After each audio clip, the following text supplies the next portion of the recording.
Hi guys, today's a very personal video. It's something that I've been thinking about talking about for a while, and something happened this weekend, so I feel like this is the time to talk about it. So I don't talk about my family much, and one of the reasons is that I don't really have a big family. The reason for that is that when I was 15 months old, my mum left my father, and I do not for a second think that was the wrong decision. This man is my biological father, but he's nothing else. She left him because he was an alcoholic. From what I understand, he's still an alcoholic. He consistently drove my mother's cars, took her money, stayed out until late, drinking, because the only thing that was important to him was alcohol. There was 2 stories regarding my sister that really told me everything I needed to know about that man before I'd even met him.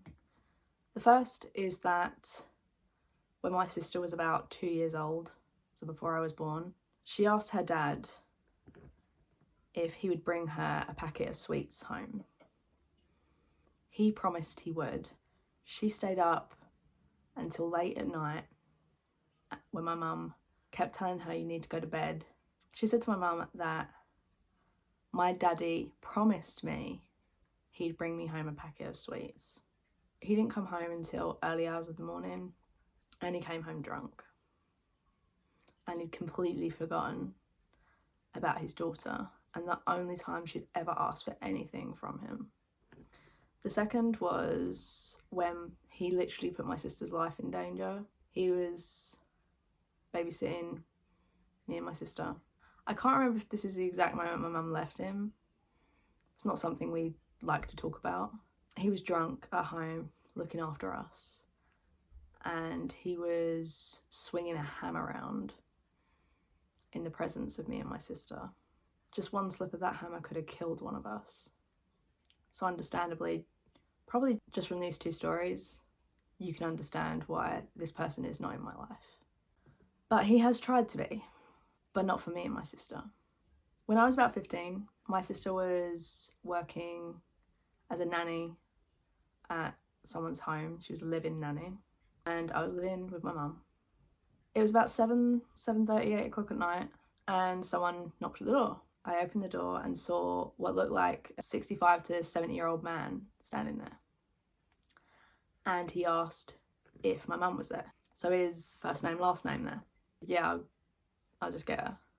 My mum came to the door, and I went back inside, and it was only when she came back in did she say to me, "That was your dad."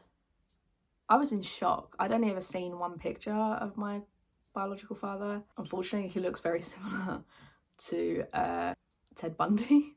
Not in like killing people, just the look. So anyway, I was in shock because I didn't for a second think he looked anything like the person in the picture, and to me that was an old man. I knew my biological father was a little bit older than my mum, but not that much older. I was like, whoa, drink really does make you age. She said to me, the first thing he said was, "Don't tell me that's my daughter." I don't know if he was ashamed of me or he just thought that I would still be this little kid. She told him to go away. So for a long time, I've never liked that last name, his last name. I didn't want to have the same last name as a man who felt like drink was more important. I didn't want his family name. So at 21, I legally changed it, and I'm very happy about that. That's for multiple reasons. You okay? One of the reasons I wanted to change my name is because I don't know any of his side of the family. When my mum left him, we lost contact. I don't know whether they just didn't feel like it was important to stay in touch with their nieces, or whether my mum stopped them getting in contact. I don't know which way it was, but either way, I had no relationship with them. I had no relationship with anyone of that side of the family, and my family was my mum's. So I changed my last name, and I felt more like myself. I didn't feel ashamed of that last name. So fast forward about 6 more years and I've moved out of my mum's house. She's walking her dog, and on the way home, in the morning, thankfully, a man walks up to her before she gets to her door and says, "Are you first name, last name?" And she said, "Yes." And he said, I just wanted to say I'm so sorry about what happened, and I just wanted to show my support because the same thing has happened to my children." And she was like, "I'm sorry, what?" It turns out my father, my biological father, had bought a narrowboat and was living on the river. And this man was a friend of my father's, and to get money from this friend, to guilt him into helping pay for his narrowboat, electricity or whatever, for paying for his drinks, he'd concocted some stories. He'd told these people, probably everyone in this pub, to try and get free drinks, that he was such a good father that he had bought his daughter, my older sister, a car. And tragically, she had had a car accident and died. And because of people's sympathy, they bought him drinks. Well, it didn't stop there, because then he turned round, however long later, can't remember, and said that he'd also bought me a car and that I had got into a car accident and died. The reason this man had gone up to my mum is because he had had a daughter who had died from a car accident, and my father was trying to use that pain to guilt this man into helping him with money.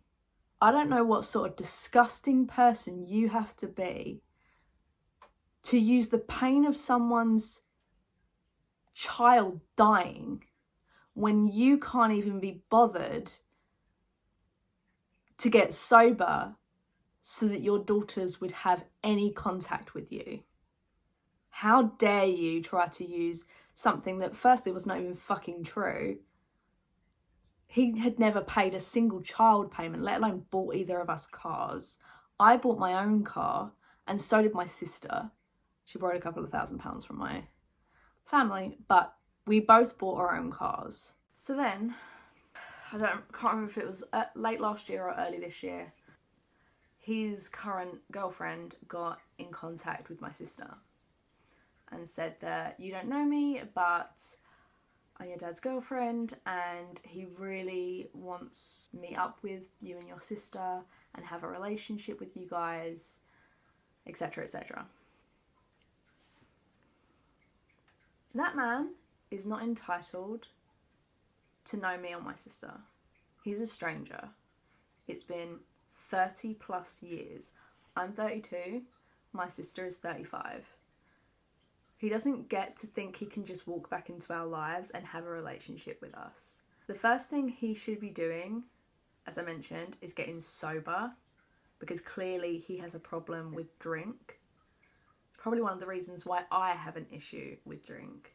Not in a I can't stop drinking, but in a whenever I drink it has a mental effect on me. I get extremely depressed.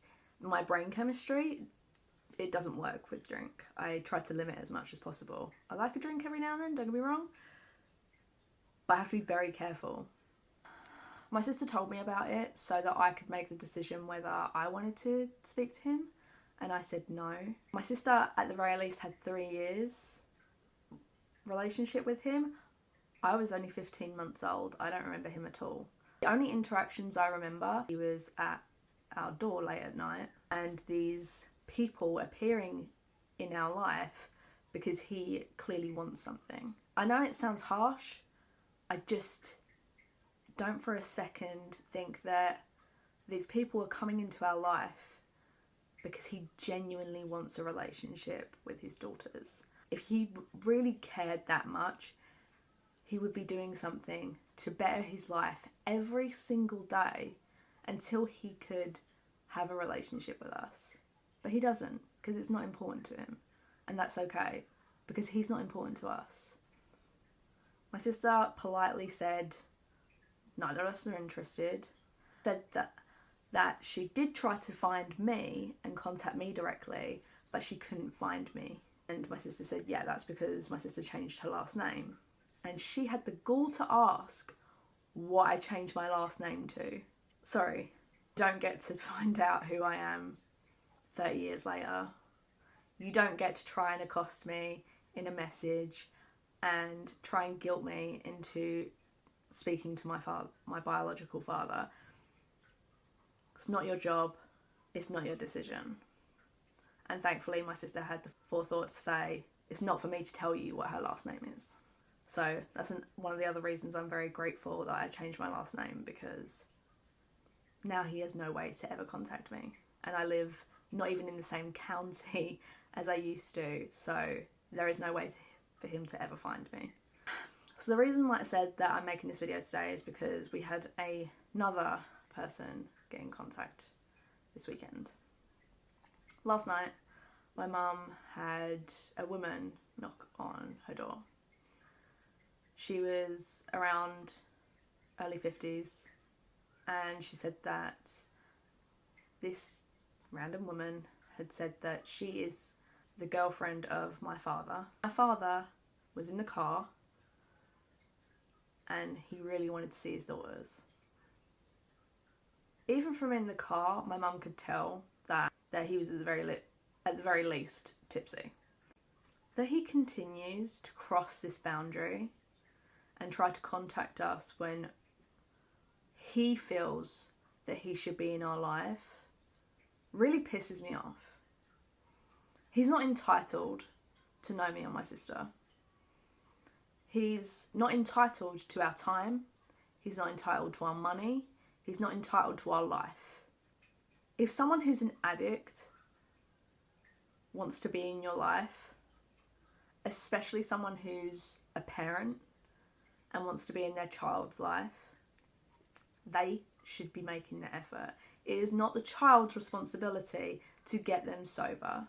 I can understand if a child is an addict and the parent helps to get their child sober. It is not the child's responsibility, especially a child who's had no relationship whatsoever with that parent, to get that person sober. Not that that was ever anything that he has even considered. It's not right that he consistently tries to pester my mother to have any relationship with me or my sister. If we wanted to have a relationship with him, we would have contacted him. He's left his phone number with my mum multiple times on all of these occasions, but we're not interested in having a relationship with him. He is a stranger to both of us, to all of us. He needs to move on.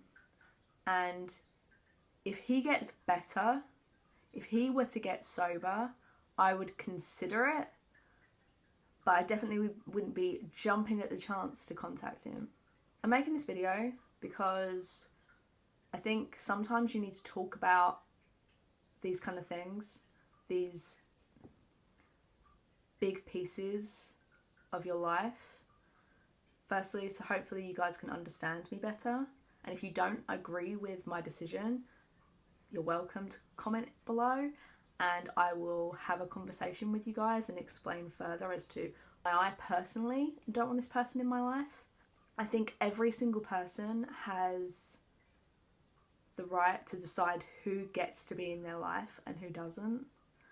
For a while there, I had no contact with my sister.